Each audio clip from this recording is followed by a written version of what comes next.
Welcome to West Orange Board of Education Public Board Meeting today, May 9th, 2022. I would like to welcome our student liaison, Bara Meritu, welcome, and all of our board members, Dr. Schoen and Ms. Flowers. And I'd like to also welcome all of you who are here tonight and those joining us via the who are watching from home. So welcome to all of you as well. Ms. Flowers, would you kindly take the roll call? Yes, good evening, everyone. Mrs. Huerta? Here. Mr. Rock? Here. Mr. Stevenson? Here. Vice President Rothstein? Here. President Tunnicliffe. Here. Notice of meeting. Please take notice that adequate notice of this meeting has been provided in the following manner: that a written notice was sent from the office of the Secretary of the Board at 4 p.m. on January 7th, 2022. That said notice was sent by regular mail to the West Orange Township Clerk and the editors of the West Orange Chronicle and the Star Ledger. That said notice was posted in the lobby of the administration building of the Board of Education. Please stand for the Pledge of Allegiance. I pledge allegiance to the flag of the United States of America and to the republic for which it stands, one nation, under God, indivisible, with liberty and justice for all.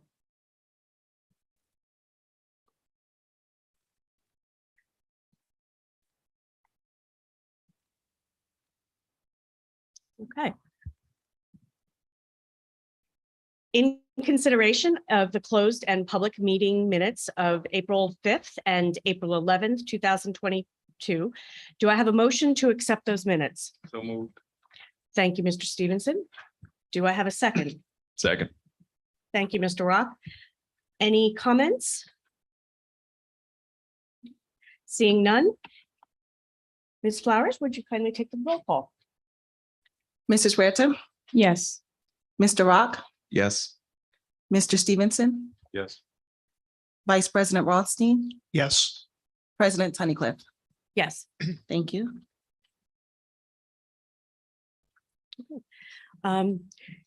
So good evening, Bahram and Hiab. Would you like to, at this moment, share your student liaison report with us? Yeah, so we have something short to share. Sophomore here at West Orange High School has been selected to receive a New Jersey Governor's Award in Arts Education for amazing poetry. Michaela Riviera is one of the 100 students statewide that will receive this extremely competitive award. Congratulations to her on a job well done. We're also very happy to see many joyful smiles at Kelly Elementary School, which has recently instituted Cooking Fridays, where students can enjoy various baking treats. We also want to give a huge shout out to all the hardworking seniors here at the high school who celebrated the next chapter of their lives on College Decision Day. We are extremely proud of each and every one of you. Great, thank you so much. Okay, so we appreciate those students' reports. Dr. Schoen, would you begin by sharing your superintendent's report? I would. Thank you very much. If the board would be kind enough to sit in the front row so that we can do our final budget presentation for the 22-23 school year. Yes, please.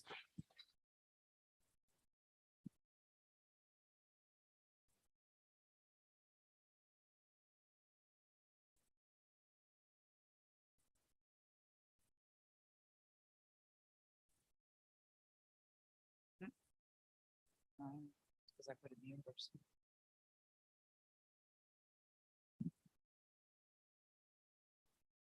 All right, good evening, everyone. And for those of you that are here, thank you for being here. Hello, Cynthia. Hello. So if we could, we're going to do our 22-23 final budget presentation for our school district. And we want to begin like we always do with thanking our very supportive Board of Education members, as well as our administration, who really did an amazing job working with me to put this together. Just a review of some of the glossary of terms that we have referred to: our local tax levy, the state aid, the funds we receive from the state, our fund balance, which is the savings that we use for emergency use. We have that bank cap that we talked about during the 22-23 preliminary budget presentation, tuition, and then of course our capital and maintenance reserve accounts that take care of our building projects. There are some major components in our budget that we are proposing for approval this evening. We have a salary increase of about 3.4%.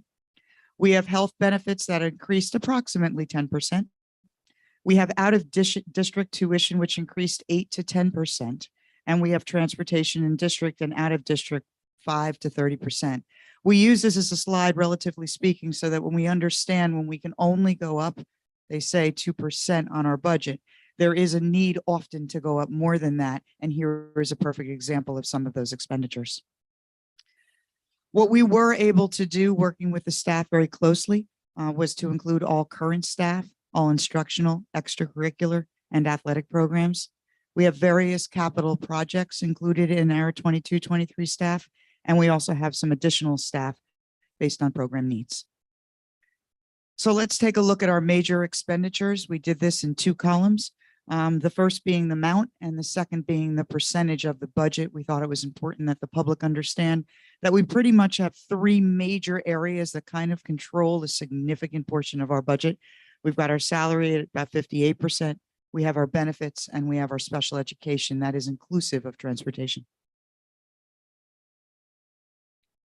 We decided to represent this a little bit differently. Pictures are worth 1,000 words. And to take a look at this pie graph, you can see salaries and what that portion looks like relative to our budget. Then you've got your capital outlay. But if you look at special education and of course the benefits, you can see that almost 3/4, if not a little bit more than 3/4, is dedicated to those 3 areas. When we take a look at revenues, equally as important as expenditures, we do so because what are we going to do to pay for this, right? So we have our tax levy, which is a significant portion of our budget. We have our bank cap, and that's money that was put aside that needs to be used in about 3 years. We have state aid. We received about $29 million this year. And we have other miscellaneous revenue. Altogether, we're looking at a budget at approximately $183 million. This is what the revenue pie graph looks like. You can see that our tax levy represents almost 80% of how we fund our programs and our staff. And then we have, of course, the second biggest area, which is our state aid, which represents almost 16%. There are 3 areas that we use to calculate our tax levy. One is our general fund, which is our operating expenses.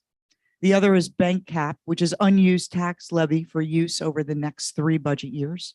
And we also have a debt service fund we'll be using. We use all 3 to determine what our tax increase is going to be. This year, our general operating fund is about $146 million. The bank cap that we're using, that's those unused funds, it's about 1.2. Significant to this line is, if you recall from preliminary presentation, if we don't use that to offset our budget amount, then we lose it. We also have debt service at about $5 million. So when we take a look at all of this, what does it mean to a taxpayer?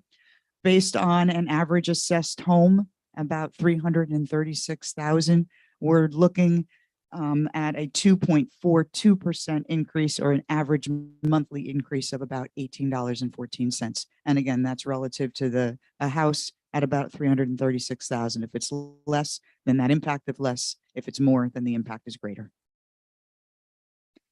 So this is the presentation that we kind of just did an abbreviated version of, but please understand, for all of you and the public watching online, it is available on our website to be able to take a look at if you want to just see those other pieces of it.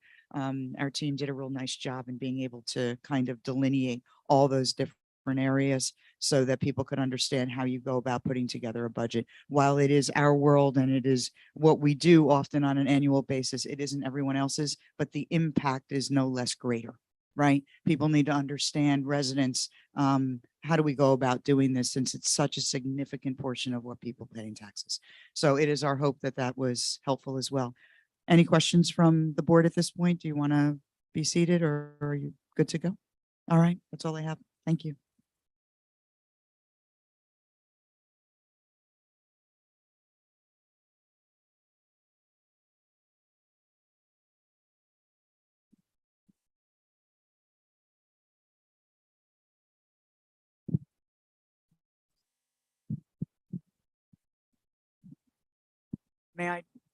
May I just add a couple of more comments, if I may?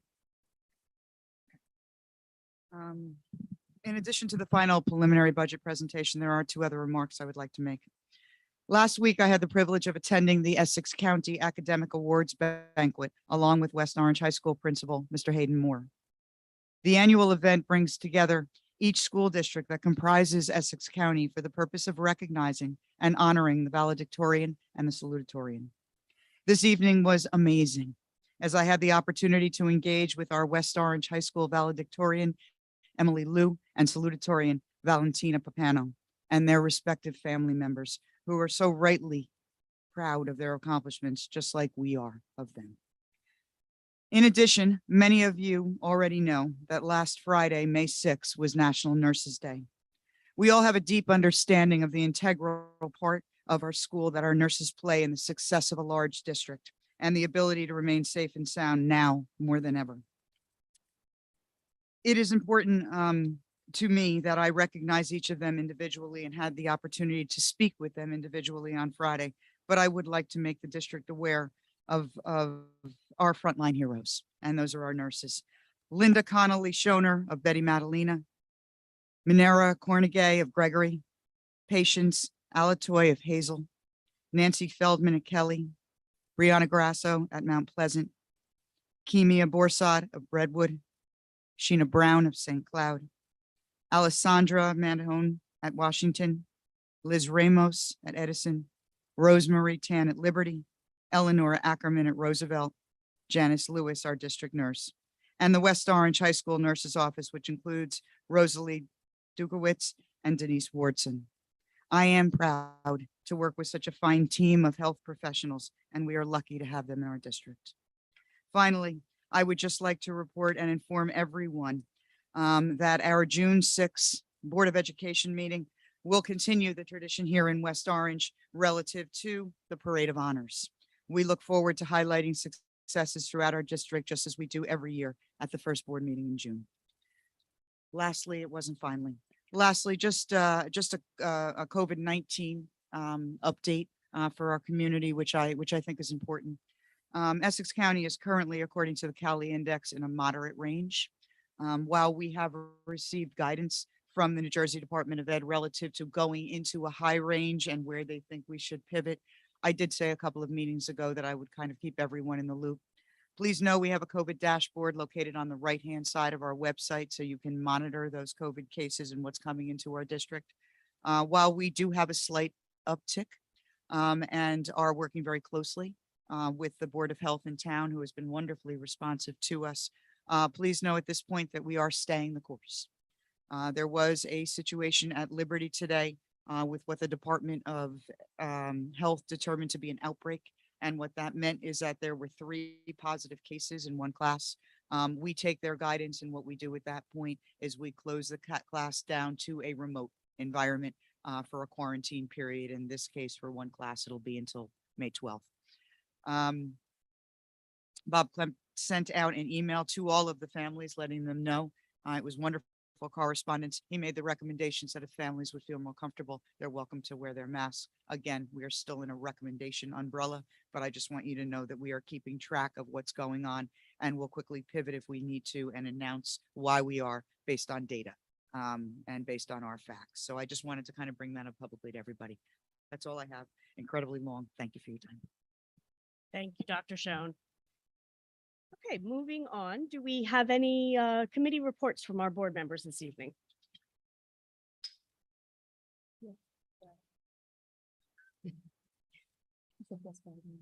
Oh, okay. Okay. Vice President Zarsky? Yes, thank you. Just wanted to give an update on our work with regards to finding a permanent superintendent for West Orange. So I'd like to take a moment to provide an update in regard to the work we're doing with our newly hired superintendent search firm, Ray & Associates.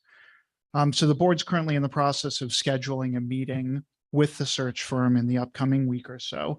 There are several items on the planned agenda to discuss. One will be establishing a timeline for meetings and interviews, et cetera. We'll also work on agreement on a draft application, what that application would look like, and including all of the instructions. Suggested advertising, a promotional flyer, the job description, and the application instructions included there as well.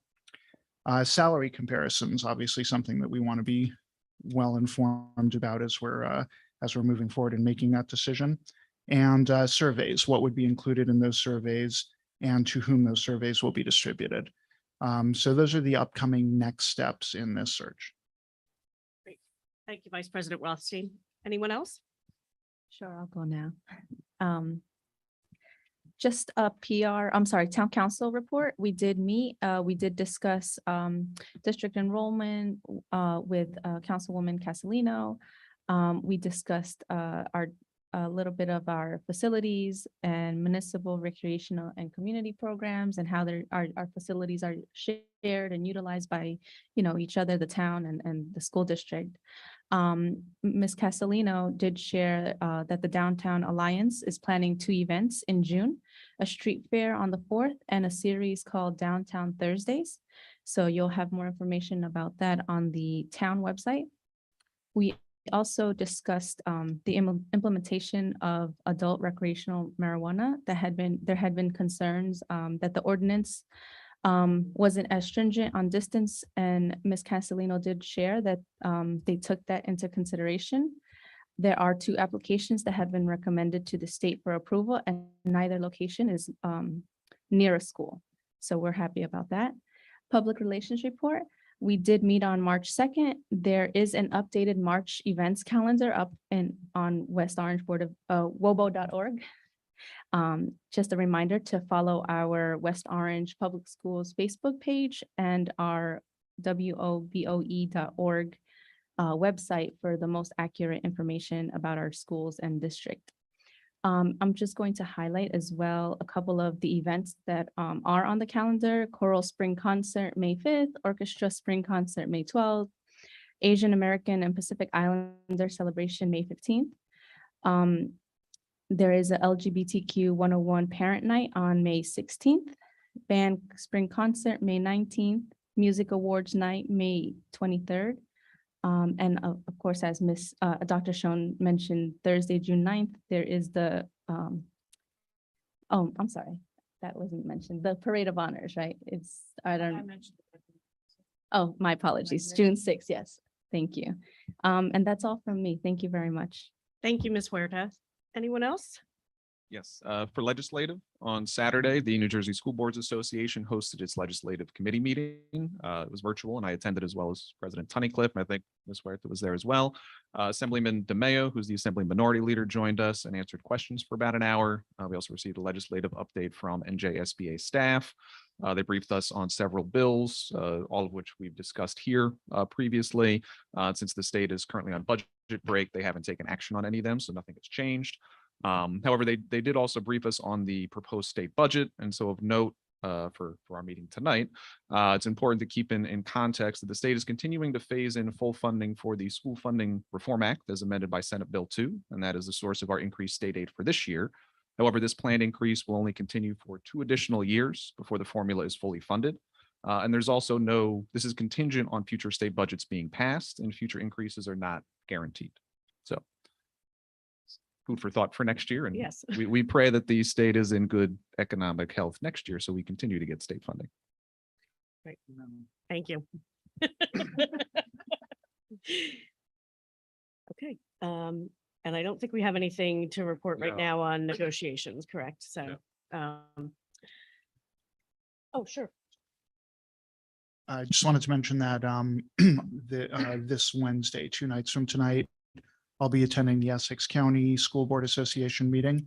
And so at our next meeting, I'll have an update for the board on that meeting. Are you gonna attend too? Great. Terrific. We'll double up on notes. Terrific. And also just wanted to very briefly congratulate the music department, the arts department on the concert last week, which was just incredible. And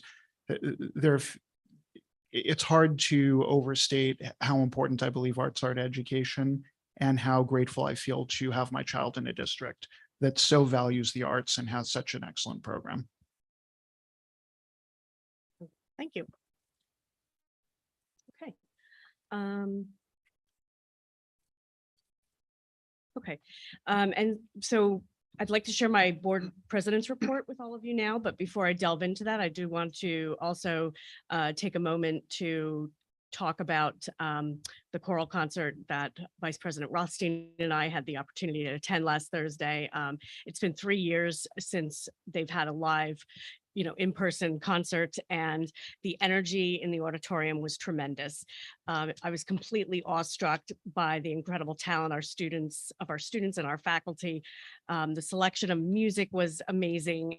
And there was a little bit of everything. And so there were some really complex pieces that our students just executed beautifully. And I think both Vice President Rothstein and I felt a lot of pride in our district and in this music program particularly. And I just think the one thing that I really walked away with was how supportive our students were of each other. And it struck me how much we're doing right when I look at our kids. Every time somebody got up to sing or do a solo or have something special going on, the cheers in the auditorium were just amazing, and they were so supportive. And I just want to thank the parents for raising these incredible kids, and for the teachers who are guiding them. It was just such a stellar way to spend a Thursday night, and it really made me proud to be the board president of this school district, because we've got a lot of great things going on, and that was certainly a highlight for me. So, and now on to Roosevelt Middle School. I'd like to tell you a little bit about what's going on there. So the Roosevelt Middle School Student Council has worked hard this year to raise funds for community pantries, and in order to ensure that all of our residents and students in particular have continuous access to food. Our hope is that to have little pantries all across town that allow access near each of our schools, so that every student and resident has the ability to meet their basic needs. The second thing I want to talk about is the RMS Environmental Club, which hosted a clothing swap over 2 days to celebrate Earth Day and to raise awareness of the impact of fast fashion. On April 26th and 27th, students were invited to bring in clean pre-war clothing to exchange after school. And on April 26th, the Roosevelt 8th grade band traveled to West Orange High School to participate in Middle School Band Day. Roosevelt 8th graders were instructed by the high school band teachers, rehearsed, and then performed in the high school auditorium for West Orange High School band program. And finally, on April 29th, Roosevelt welcomed motivational speaker, Mr. Anthony Valentine. Throughout his interactive and engaging presentation, Mr. Valentine spoke to the importance of community and accountability. He also touched upon the challenges that middle schoolers faced in regards to social media and social emotional health. His message was well received. An overwhelming majority of students reported that they enjoyed the assembly. And that's what's been going on at Roosevelt. So thank you to all of my board colleagues for your committee reports. Next, we will have questions from the public on agenda items only, please. Any community member who would like to make comments or ask questions, please come to the podium at this time. Please state your name and home address for the record, and then you may begin your comments. Please limit your comments to 3 minutes, and any members can come up now.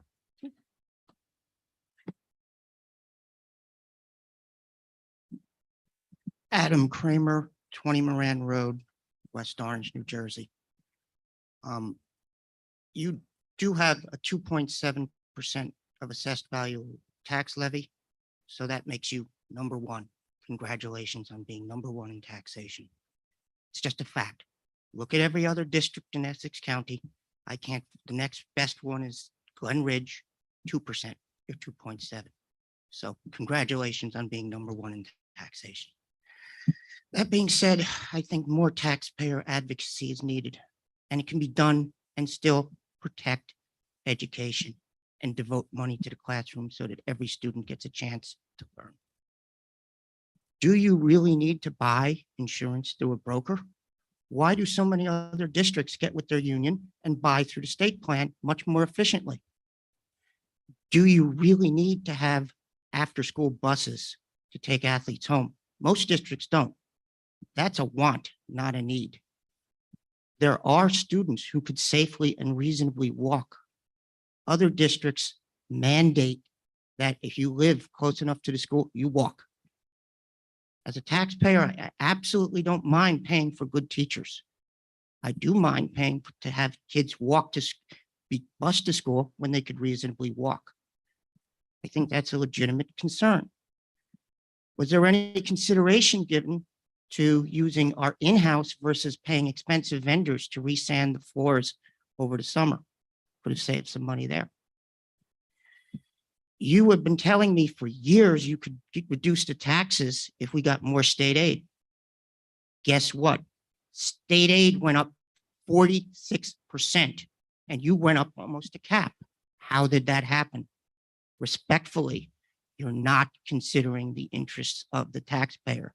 And when you have the highest tax levy as a percent of value, and that's what shows economic pain, how much of a percent of your home you have to pay each year to support the schools, and you're number one, you're not doing enough. That's not where you want to be number one. I want to see you be number one in test scores. I want to see you be number one in AP courses. I want to see you be number one in sending kids to great colleges, not number one in taxation. Thank you.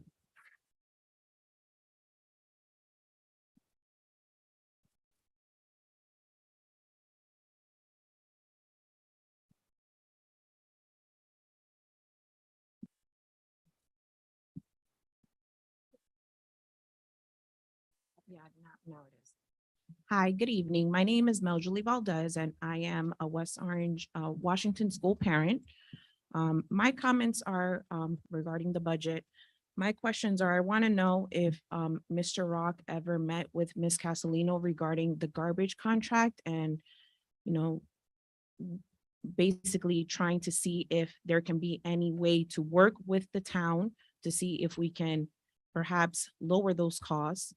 And I just want to know, you know, yeah, the budget year after year. I have lived in West Orange since 2003. Year after year, this budget is expensive. It's, you know, I understand Mr. Kramer's frustration. Perhaps sometimes the way he expresses himself is not the best, but you know, the taxpayers, we are getting frustrated that the budget is out of control, not just with the school board, the school budget.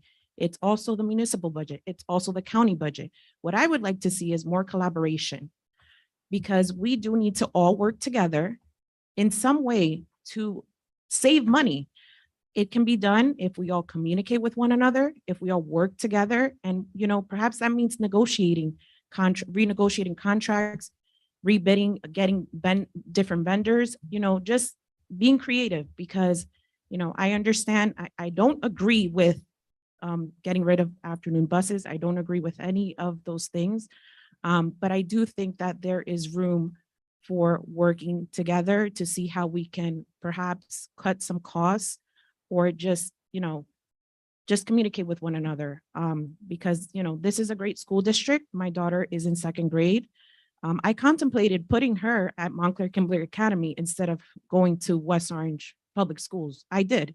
And I decided, you know, I did a lot of soul searching and I decided, you know, I'm going to let her attend Washington and see how that goes.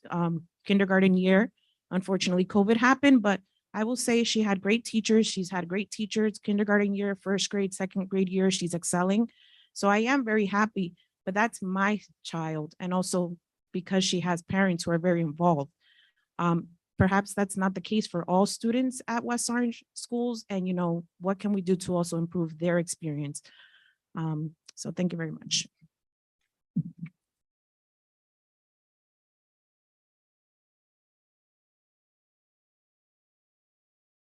Anyone else? Okay. Seeing none, we'll move on to our resolutions. Did you want to respond? No.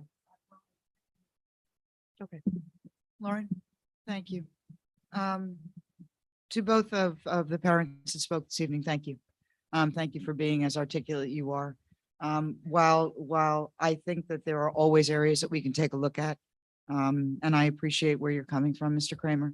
I do like that whole collaboration piece, and I didn't have the opportunity certainly to do that in the amount of time prior to the budget formulation this year. But I think that that advice is excellent, and working toward that in the future so that the impact can be less for all, not just you know, for you and your daughter, but certainly, as you're saying, for everyone. So thank you both very much. Thank you. Mr. Rock, did you want to respond to the? Yeah, to the question of the garbage contract. So Ms. Castellino had raised that at a previous meeting of our town liaison committee. And at that meeting, we left it with the business administrator and the town business administrator want to touch base to see if they were actually compatible. While it would be lovely if we could work together and get a joint contract. One potential issue is that there's significantly different needs between the township, which has a lot of recreation or residential pickup. You stop at a house and get garbage, whereas we have more of like a commercial pickup where you stop at facilities and do different kinds of pickups. So we weren't certain whether or not we could effectively do a joint contract that would save us money. But we are looking into it and we look forward to a report at one of our future liaison committee meetings. Yes, thank you, Mr. Rock. Oh, okay, since we haven't started, please. Okay, thank you. This is my first time attending the school board meeting. My name is Ronnie Bruce. I'm a resident of West Orange. I'm a high school parent. I have two children that attend the high school here. My issue, it's not on the agenda, but I guess it falls into the budget on who will manage, who will be contracted to operate and provide mental health services for the children. There have been two incidences that one didn't happen directly to my child or my children, and that was last week. The week before, a video was shown in a history class by a teacher that was teaching children how to pick cotton. And she said the following day that the kids would be picking cotton. We didn't make the administration aware of it. There weren't several ramifications that came from behind it. Nothing was extended to the class as far as the teacher apologizing. She said it went along with some sort of curriculum. And again, I'm new to West Orange. I don't understand how all the things happen. The student was supposed to come here to speak tonight, was unable to make it. So I'm speaking on her behalf, but I also know that my daughter is in a class with a teacher and she doesn't necessarily feel comfortable nor safe. And so when you're dealing with children that have those feelings and not sure how to exercise those, we definitely need to make sure that there's equal balance and that there's some sort of social component that goes along with that also deals with addressing kids of different diversities and all those other things as well. So if you could just let us know who you're contracting with, and at least to give the town and its parents across the board enough that we have some input that would be appreciated. So thank you. For your first time at the microphone, you did a great job. Oh, thank you very You much. did a great job. Okay. And the fact that you are advocating for your students and for other students for their mental health is equally worth Okay, thank you. I appreciate it. applauding. But Thank may I address a few of the things? Do you Sure. mind? I would greatly appreciate that. Okay. You brought up three issues that all fall under the umbrella of the mental health, and you're asking who we're contracting with. We do really have an amazing guidance school counseling department at the high school. So I do ask you to reach out to Cheryl Butler, who is the director, just to be able to see what programs are out there relative to the things that you're talking about, right? There are different programs for different things, and you Does had that talked about also- incident. Does that also address something that would be considered, and I hate to use racist in the terms, but it can't be seen as anything differently when you have a white teacher teaching this to Black kids and demonstrating something different. Oh, I'm going to talk about that. I want to Okay. talk about that Okay. a little bit if I can, because for those that don't understand the context that you're saying this, I just want to kind of lay it out there. Okay. Was your daughter in that class My daughter was not the young lady that that you're should have- speaking on behalf? that I'm speaking on behalf of. Okay. She was in that class. Okay, just for the purposes of this conversation and Mhm. just kind of an oversight, allow me just to address a little bit. Okay, I just think it's important to do so. I appreciate that. My pleasure. So around 11:30 a.m. or so on April 26, several Board of Education members, our Social Studies District Supervisor, Mr. Moore, of course, and the staff member and I received an email from a concerned parent. And the email expressed concern related to a lesson that was taught on part of a Unit 4 United States History 1 curriculum, Economy and Reforms, inclusive of the Industrial Revolution. High school administration quickly determined that the lesson that you are referring to was taught earlier that day. And the staff member performed a lesson in effort to explain why the cotton gin made slavery entrenched in the United States of America. The objective of the lesson was to teach students that even though the rationale behind the cotton gin was to help speed the end of slavery, the invention had the opposite effect. The cotton gin was designed to remove seeds from cotton and allowed cotton to be produced and shipped to northern factories at a faster rate than had ever been seen before in American history. In class, the staff member picked seeds out of cotton to demonstrate to the students the process by hand. The cotton was ordered from a cotton farm. The staff member was attempting to demonstrate to the students how difficult it was to pick the seeds out of cotton compared to the cotton gin, which performed the act of removing the seeds. The staff member showed a video to the class, informing all students that tomorrow, April 27th, the students would receive a small bit of cotton to remove the seeds in order to understand the task of picking the seeds and how difficult it was. The intention of the staff member was for the class to have empathy for the enslaved people and to understand the effect of the cotton gin. The video shown in class that you are referring to as well is an excerpt from the documentary King Cotton by Rita Ogden. The interview was filmed in Utah during the years 1970 to 1971 and was uploaded to YouTube on March 15, 2010. The sharecropper interviewed guessed he was between 75 and 80 years old. The sharecropper interviewed described how cotton was picked and how he was paid.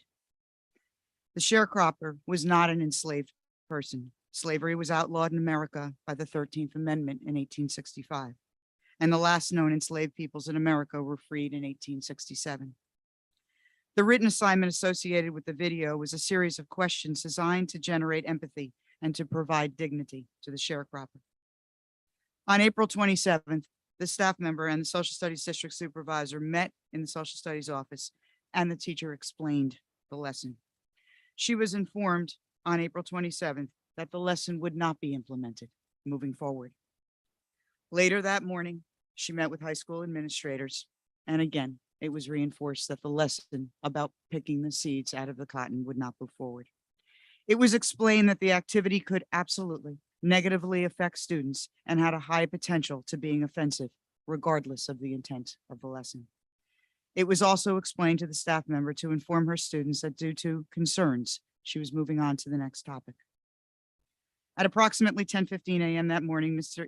Moore emailed the parent that had reached out to him.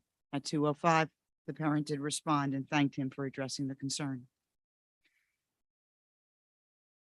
The staff member moved on from that lesson. While I can absolutely say to you that we are not perfect, there is no doubt. We do take ownership over that lesson that transpired in the classroom that day, and sincerely apologize to any of the students and parents who were concerned, offended, and outright angry. The intention of the staff member and the district was not to elicit these feelings. Once the issue was brought to our attention, we swiftly stopped the anticipated lesson scheduled for the following day. The specific activity was not in the Unit 4 Social Studies curriculum that we approve as a Board of Ed. While I understand the intention of the staff member, I very much appreciate the interpretation of the public. For that, we sincerely apologize on behalf of the district. The staff member's quick pivot and the staff member's sincere concern about not wanting students to be uncomfortable speaks to an error made, understood, and not to be repeated. We acted very, very quickly in a situation that we can completely understand would make parents and would make students uncomfortable. And for that, we sincerely apologize and move on. I am appreciative of the high school quickly and swiftly jumping on what it is that had occurred. The only thing that had been brought to our attention is, should there have been an apology, right? Made to the entire class or made to a group of people. We spoke personally to the parents that had reached out to us, not knowing how far perhaps this went out. I offer that public apology this evening, but I can tell you that there are many things that occur on school levels that aren't necessarily the right thing to do, that we take care of internally. So I'm not at all trying, and I hope it makes sense to you that I had prepared to be able to say something this evening, to take ownership over what it is that transpires in our classroom, and to move forward to see that they hopefully will not repeat themselves again. That was eloquently stated. That was very kind of you. I can't say if it's received or appreciated. I didn't need a history lesson. And I'm not sure if anybody else in the audience. either. Perhaps not. I was giving context. And so where you can move forward, right? You can move forward. I applaud you for having that ability to do that. Unfortunately, children that go through this on a daily basis do not have that opportunity to do so and do not have the opportunity to prepare speeches in that way when they live in that moment Mhm. and continue to live in it. Mhm. Because just because that lesson ended, it didn't mean that the other ones won't continue. And that doesn't mean that she didn't impact other children preceding the ones that are in the classroom. I understand. And without management of her or removal of her, it will continue at some point when she decides to inject what she wants to teach in the class without any monitoring. And so an apology at this point, I appreciate it from you because you didn't do it, right? With so many other things, but that teacher did. And an apology is not enough from a parent. And again, I don't have a child in her I class. understand. Potentially she may be in her class next year. And that Right. will be a grave problem for me because she has no right to teach children. Because if she can't academically understand where the problem started, and will continue to perpetuate because she's enabled to do what she feels like doing, because evidently she didn't let anyone else here know what she was doing, that's a problem. So thank you again. Your speech was appreciated. I didn't have the opportunity to prepare one, but thank you for your time. Thank you for your comments.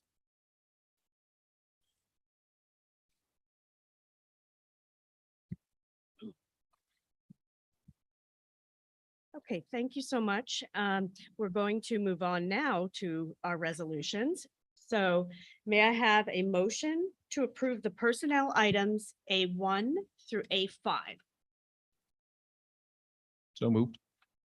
Thank you. That was Mr. Rock. And a second, please. Yes, seconded. Thank you, Vice President Rothstein. Any discussion on any of those items, A1 through 5? Just wanted to say congratulations to the retirees. And as our predecessing board president used to say, welcome to the club where every day is Saturday, right? Yes. Something like that. But congratulations to the retirees. Yes, and just for the note for those retirees are Barbara Sigaglione, who's our math teacher here at West Orange High School. She's retiring after 21 years. Cynthia Critelli, who's family and consumer science, also here at the high school for 20 years.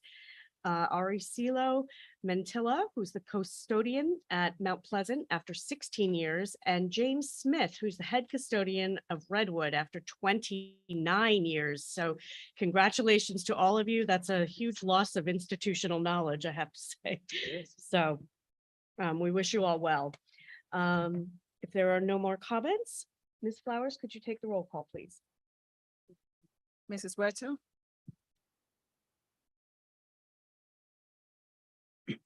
Yes. Mr. Rock, Yes. Mr. Stevenson. Yes. Vice President Rothstein, Yes. President Tunnicliff. Yes. Thank you. Okay, moving on, may I have a motion to approve the curriculum and instruction items B1 through B4? So moved. Thank you, Mr. Rock. Second, I'll second. thank you, Ms. Huerta. Ms. Flowers, will you take the roll call? Mrs. Huerta, Yes. Mr. Rock, Yes. Mr. Stevenson, Yes. Vice President Rothstein, Yes. President Tunnicliff. Yes. Thank you.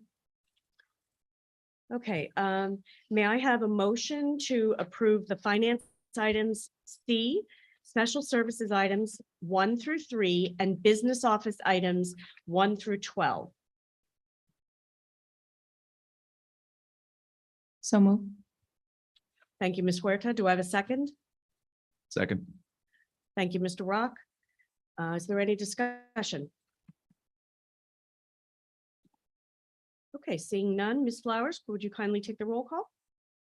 Mrs. Huerta, Yes. Mr. Rock, Yes. Mr. Stevenson, Yes. Vice President Rothstein, Yes. President Tunnicliff. Yes. Thank you. Okay, wonderful. So may I have a motion to approve the HIB reports? We have, we do not have HIB reports tonight. Okay. Can I make that motion anyway? No. Let's see. Was that it? Petitions. All right, well, that was it then. So thank you to my board colleagues for all your approvals on those. Next up, we have petitions and hearings of citizens that are on any agenda or non-agenda items that you wish to discuss. You'll have 3 minutes, and if you can approach the lectern and state your name and address for the record, and you'll have 3 minutes on the clock.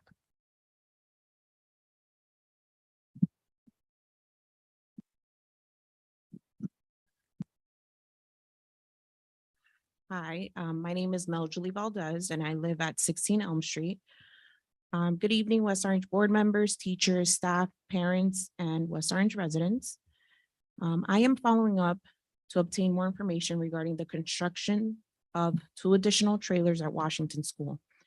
At a West Orange PTA meeting earlier this year, on or about January, February of 2022, Ms. Ebony Demendez presented information about the preschool expansion program. She stated that 2 additional trailers would be built at Washington School. I asked more about this, and she stated I should follow up with Dr. Cascone and Mr. Semino. I'm not sure if that's how you say his name. Semino? Okay, thank you. I do have a few concerns about 2 additional trailers being built in the parking area, which is used for students to play outside and for staff parking. Additionally, the space could be used in other ways for our Washington School students.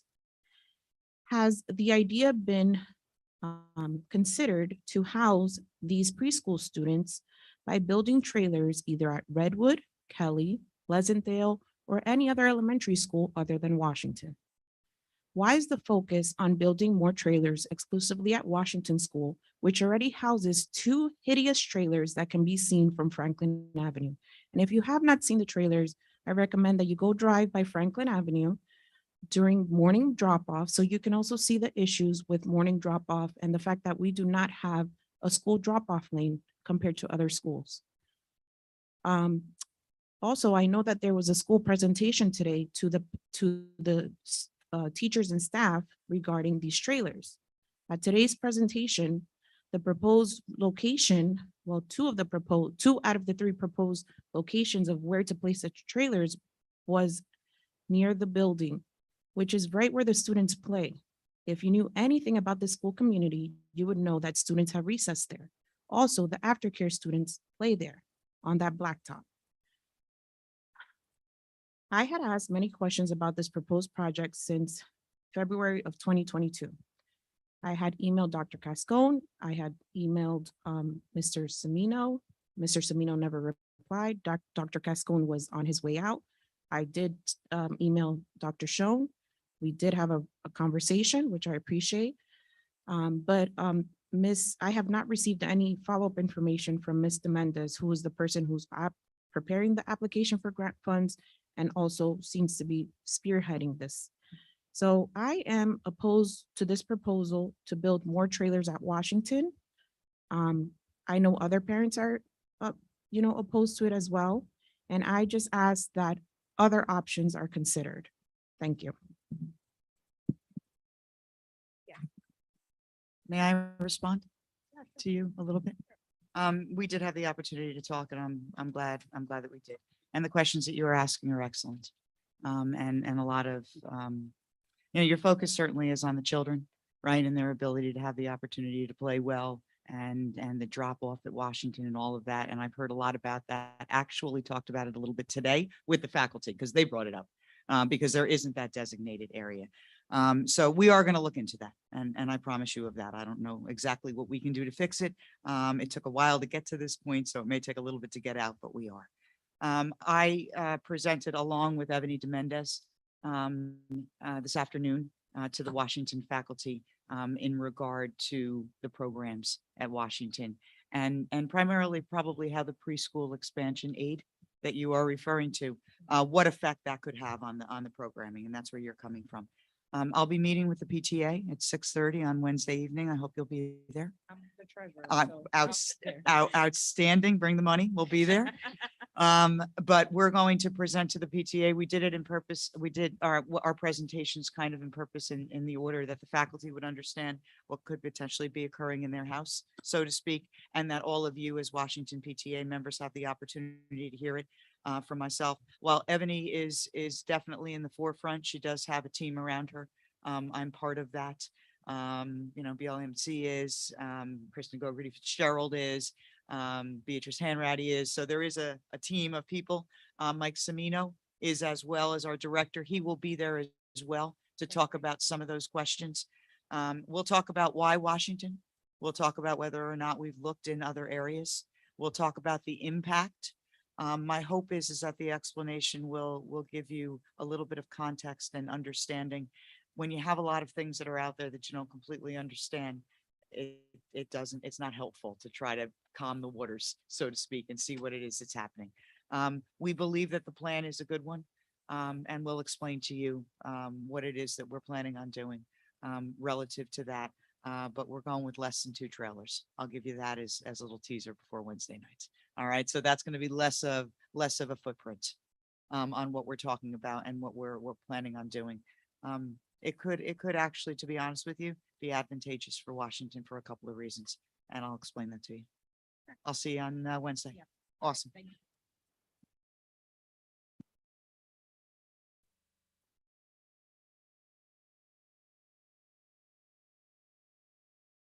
I wasn't planning to speak a second time, but after what was said, I wanted to make a remark.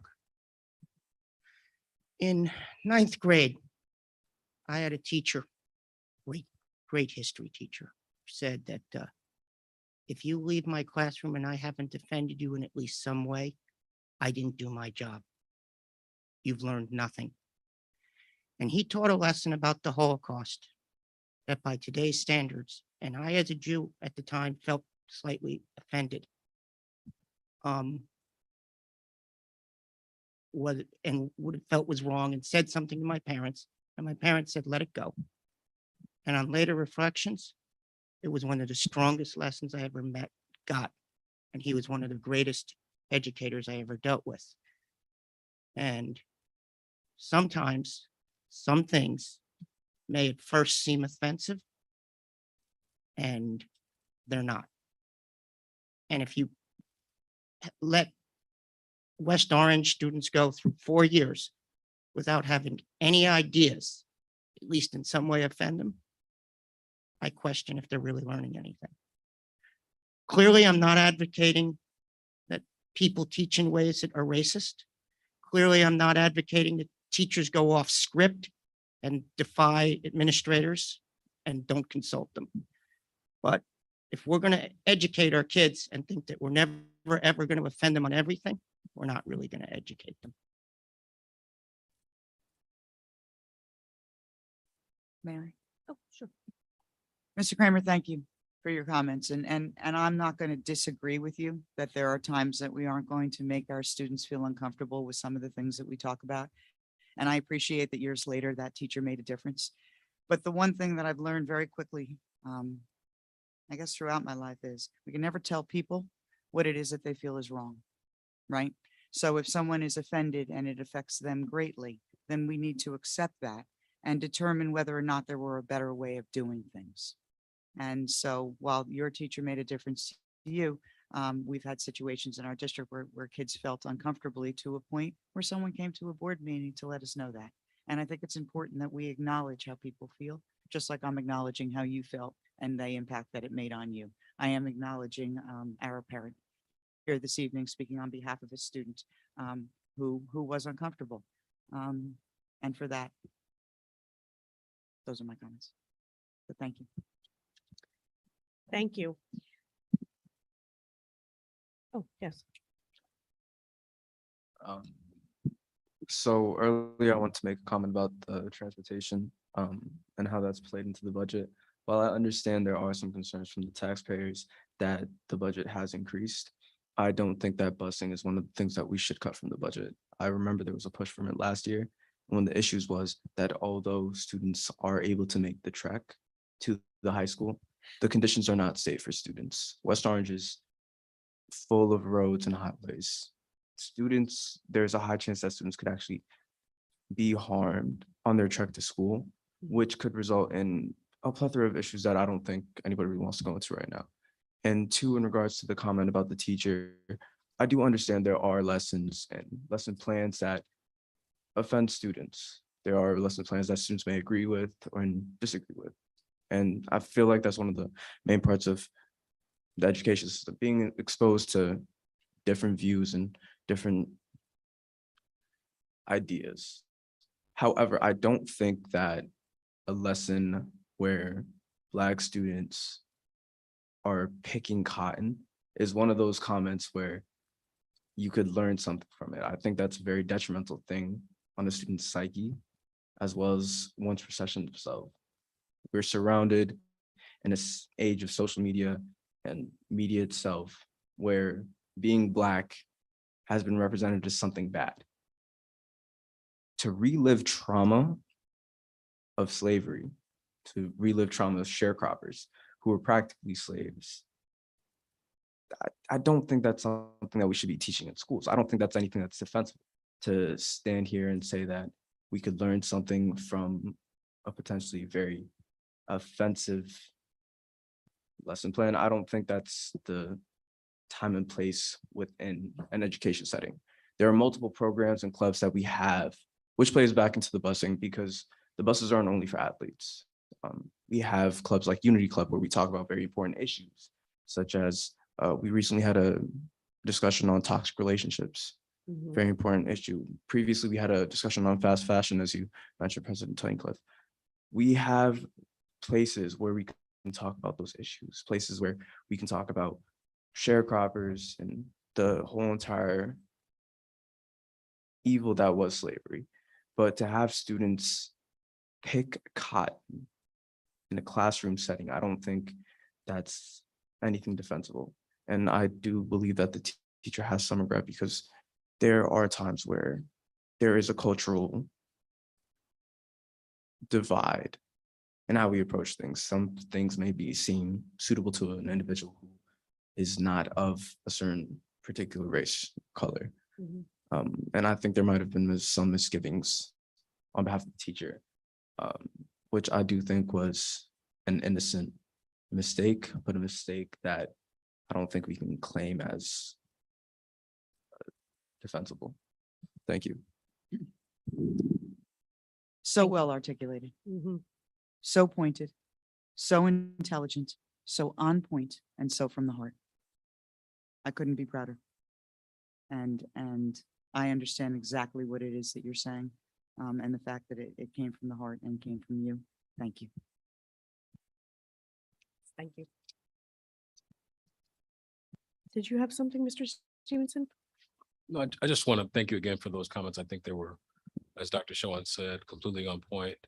I think it's important as a district, just not this district, but all districts around the country, to be, culturally responsive in practice, that there's accountability within the systems in which we have entrusted educators to teach our children. And so there has to be, within this public trust.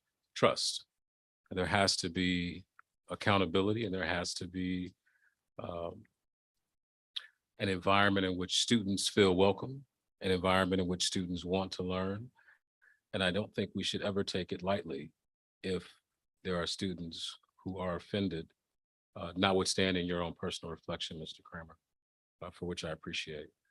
But I think that as we continue to grow as a district, it's important for us to understand that each and every student within our community should feel welcome in its schools, that our teachers should be culturally responsive in their practice, that our administration should understand what is being taught from now pre-K to 12, that the primary tenet of a good district, a good culturally responsive district, is rigor, and rigor within the proper educational context. And if the lesson, and I was not in the classroom and was not a parent of a child in the classroom. If that lesson in any way lacked either of those tenets, it was wrong. And I appreciate Mr. Moore and the administration for reacting so quickly to what could have been a more uncomfortable situation for students. And I appreciate those students who were mature enough and courageous enough really to speak up about their feelings of uncomfortableness in the classroom. And so thank you again for your comment. I think comments from students are critical. I think you're in the classroom every day. None of us are. And so again, thank you, because I think your context and the context of parents matter. Thank you.